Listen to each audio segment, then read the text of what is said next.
What's up, locker room? Back home in Dallas now. I'll be here for, today. And then tomorrow, I got to get to Miami. I'm going to do the Mind of a Champion with Daniel Cormier. And then I'm actually hit the fight in Miami. But I was just working out, right? Got my workout in. And you know how, what you got to be careful for when I'm getting my workout in. I got to be careful when the phone rings or I get the phone, put it in my ear, and I'm listening or talking to somebody while I'm getting a rep in, right? And I'm working a little bit while I'm getting reps in and working out.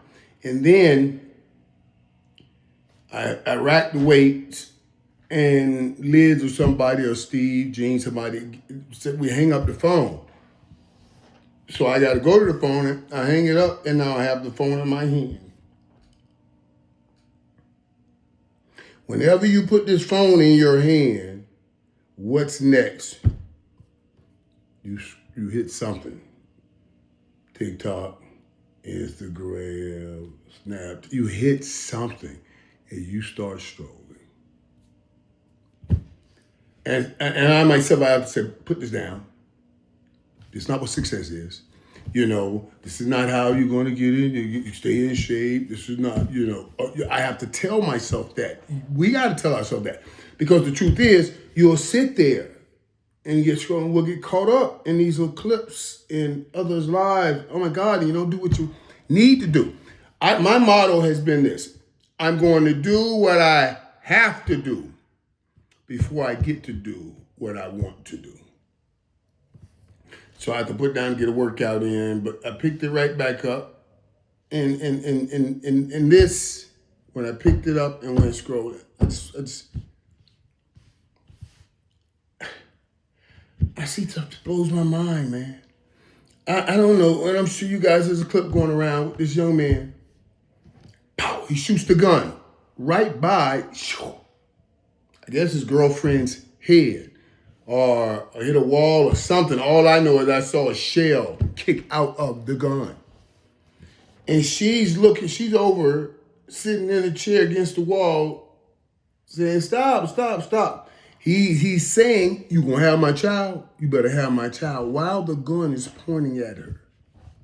And they're filming it. She's, yeah, I'm gonna have your baby, yeah. And starts laughing. And I'm like, oh my God. You see, young folks, and Bishop and I talk about this sometimes, see, like when I get in the car even now, and somebody's driving me, everybody says I drive bad. But when somebody's driving me, oh my God. Hey man, slow down going around this corner. Man, why are you driving so fast? What's going on? I'm literally scared. I'm literally scared. My anxieties are bad. And oh God, and everybody always tells me, Mr. Irvin, we have it because if I have a driver. So, Mr. Irvin, I got it, Mr. Irvin. And I tell them, you see these skid marks in the road? Each one of them thought they had it. Each one of them thought they had it. They didn't expect to make these skid marks. They didn't expect to go to the hospital that night. They didn't expect to die that night.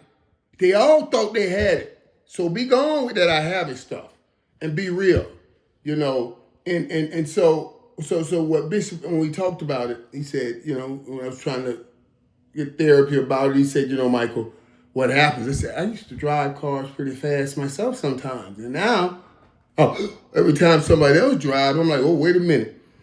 He said to me, that's what life does. At 22, you just think you're going fast. You don't fully understand the repercussions of going that fast. By 52, you do.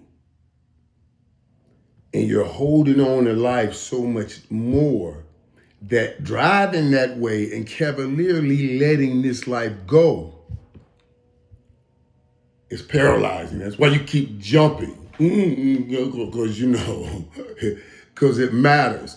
Back then, you're just young and you think you're invincible. And you're playing around like this. And you're shooting and oh my God, you could have, I'm just saying, guys, that's crazy. And that's really a crime. And I can't believe this young lady is laughing. And like, oh my God, he loves me this much. That's crazy. People are doing that. That's just crazy. I know they're young. I'm praying for them. But boy, but they know the crazy thing is, speaking of young, I also saw where this bus driver driving 29 kids.